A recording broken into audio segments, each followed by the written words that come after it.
Congratulations to NIAMS. When I got here 2.5 years ago, in the word of another famous Republican, for me it was a known unknown, that I knew that I didn't know what I was getting into. But it's been a fantastic 2.5 years, and I'd like to sort of state 3 themes, which actually I hope will resonate through this panel. There are 3 reasons why NIAMS has been successful. The first is the stimulation that comes with scientific progress. You've seen some this morning, you'll see more in this panel, and that is really what gets you up and excited. The second is that proper stewardship of the taxpayers' dollars requires intellectual rigor that you won't really appreciate unless you've had a chance to be in that position. But that actually is the crucial part of our job in terms of doing it well. The third part is the passion that comes with helping people. And our third panelist this morning will personify that. So those 3 themes, the intellectual stimulation, the rigor, and the passion are what makes NIAMS successful. So the first speaker, Dan Kastner, illustrates the scientific stimulation. Dan started out here as a lowly immunologist and published a paper or 2, but wasn't quite clear where he was going. And I'm not quite sure if I got this right, but something like saw a patient with familial Mediterranean fever, thought that would be interesting, and thought he might pursue that as a scientific endeavor. That has turned out not only through a very competitive, tough process initially to solve that disease in terms of identifying the gene that's responsible, but that turned out to open the door to a whole new pathway that we really hadn't appreciated before. That turns out to be important not just for that disease, not just for the other periodic fevers, not only for gout and other sort of fairly common disorders, but actually is a fundamental process of biology that really hadn't been appreciated till his work. He has been rewarded since then by being a member of the Institute of Medicine and National Academy.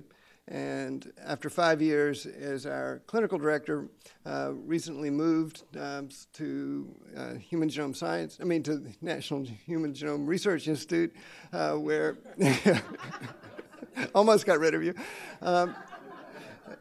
And our loss in one way, but as John O'Shea put it, rheumatologists have now metastasized and taken over another institute. And it actually goes along with the efforts which we now call, instead of the NIAMS program in rheumatology, it's the NIH program in rheumatology.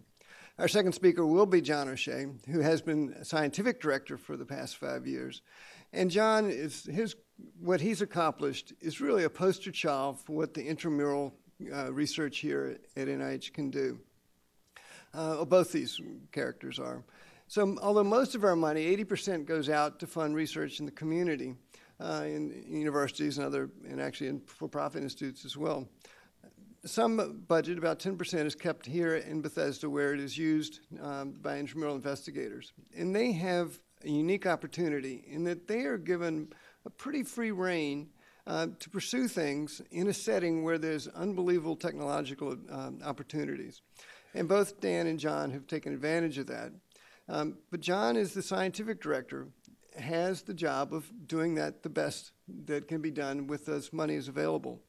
And what John has done is take a study of a single molecule in its signaling in a lymphocyte to understanding how that happens in humans through discovery of humans who happen to have mutations in the gene encoding that protein, to development along with industry of a small molecule that inhibits that protein and a few related ones that actually is turning out, so far, not touch on wood, in clinical trials to be doing well. And that really is the essence of what we're here for. So for both these characters, my hats are off and look forward to their talks on those 2 issues. The third, George Beach, also known as Beach, illustrates the third theme that I mentioned, of the passion of working with humans who have the disease.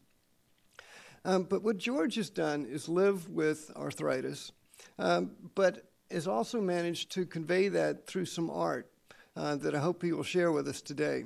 And what Beach's his career is in communications. And I think that's a wonderful way, through his art and his accomplishing that despite his disease, to illustrate this third theme of passion. And George really contributes to the heart and soul of the Institute through his work and just through his life.